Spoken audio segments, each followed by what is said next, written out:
So dito nga mga kabuli, nire-ready ko na nga itong aking mga ginagamit sa pamimingwit. Naglalagay na nga ako ng mga taga dyan sa nylon na ang tawag nga dito sa amin ay pananagansay. Sa bawat kawil nga pala, 2 piraso ang inilalagay kong taga. Ang numero nga pala ng ginagamit kong taga ay 565 kapag doon ako namimingwit sa medyo malalim. Dahil kapag doon nga ako namimingwit sa malalim ay malalaking isdang rugso nga ang nakukuha ko. At dahil ngayong araw doon nga kami mamimingwit sa may kalaliman, kaya naman yun na nga 565 ang gagamitin naming taga. At kung dito naman ako namimingwit sa gilid, ang ginagamit ko ang taga ay 569 para kahit isdang palata ay walang kawala. Por Diyos.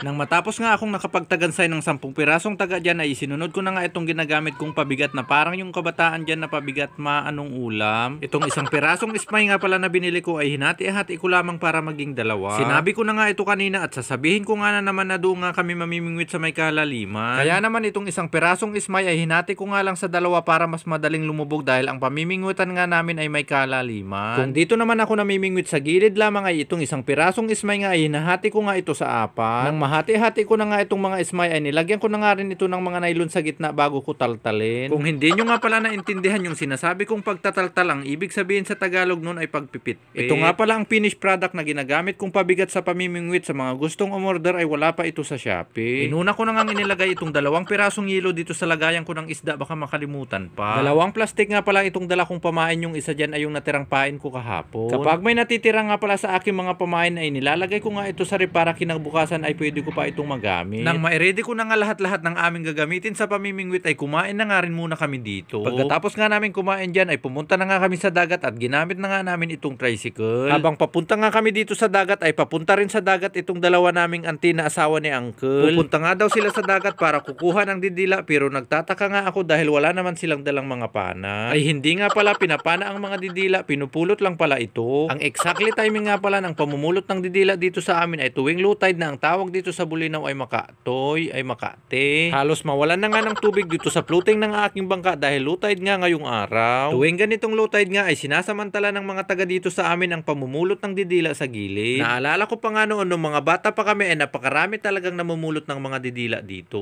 Ibang-iba na nga rin talaga ang panahon dahil bilang na nga lang rin ang namumulot ng mga didila dito. Noon ay namumulot ng didila para may pang-ulam, ngayon namumulot ng didila dahil gustong mag-ulam. Pagkarating nga namin dito sa aming pangangawilan ay isinet up na nga ng aking kapatid yung kanyang kawil. Pagkahagis ko nga dito ng aking kawil, agad nga akong nakabuy na mano, nakakuha nga ako dito ng isdang bato na ang tawag dito sa amin ay tutukro. May nakuha nga na naman akong isda na hindi ko nga lang alam kung anong pangalan nito. Baka naman alam nyo mga kabuli kung anong tawag sa isdang ito, pa-comment naman po dito sa video. Ang pangatlong huli ko nga dito ay nakadali na nga ako ng isdang rugso. May nahuli nga na naman pala ako dito na ang akala ko nga ay nadoble, yung pala isa ay damo. Baka sabihin nyo na nilalagay ko nga lang itong mga isda sa aking kawil. Kitang-kita nyo naman po dito sa video na pumapalag-palag pa talaga itong mga isda kapag tinatanggal ko sila sa kawil. May nahuli nga na naman pala ako ditong isdang rugso na ang tawag dito sa amin ay rugso na lipstickan. Tinawag nga nila itong rugso na lipstickan dito sa amin dahil mamula-mula nga ang lips nito. Hindi nga lang isdang rugso ang madawi ngayong araw dahil sunod-sunod nga rin ang nahuhuli naming isdang tutukro. Nagtataka nga dito itong aking kapatid dahil hindi nga siya nakakapadawi ng rugso, puro tutukro. Halos kadarating pa nga lang namin dito, napakaaga pa, ang huli nga naming isda ay pwede ng pang-ulam. Habang namimingwit pa nga kami dito ay gusto ko munang i-shoutout ang mga nagpapa-shoutout. Shoutout kay Rins Kaasi, shoutout kay Dioleta Camero Odtuhan, shoutout kay Jay Madcordia, shoutout kay Adrian Carolino, shoutout kay Corbillion Casta Jonathan, shoutout kay Sunny Rita Bautista, shoutout kay Zuan Ye Sinko, shoutout kay Kirk Arahani, shoutout kay Joey Tugade, shoutout kay Macmac Amurada, shoutout kay Philip Pasensya na nga pala mga kabuli at halos wala na akong nasabi sa bandang dulo nitong video dahil sa dami nga talaga ng nagpapa-shoutout. Dahil naubusan na nga pala kami ng pamain, kaya naman umuwi na nga kami ng kapatid ko. Ito nga pala ang lahat ng huli naming isda sa pangangawil namin ngayong araw. Pinili ko na nga dito yung medyo malalaking sukat at baka sakaling ang makakapagbenta kami ngayong araw. Makakapagbenta nga sana kami, pero pag binenta nga pala namin ito, wala namang kaming pang-ulam sa susunod na araw. Hindi kasi kami sigurado kung makakapunta ulit kami mamingwit sa susunod na araw dahil minsan nga ay wala kaming nabibiling pamain. At kung nagustuhan nyo itong aking video mga kabuli, sana wag nyo namang kalimutang i-like at i-share. Hanggang dito na lang muna mga kabuli, kita-kits na lang po ulit tayo next upload.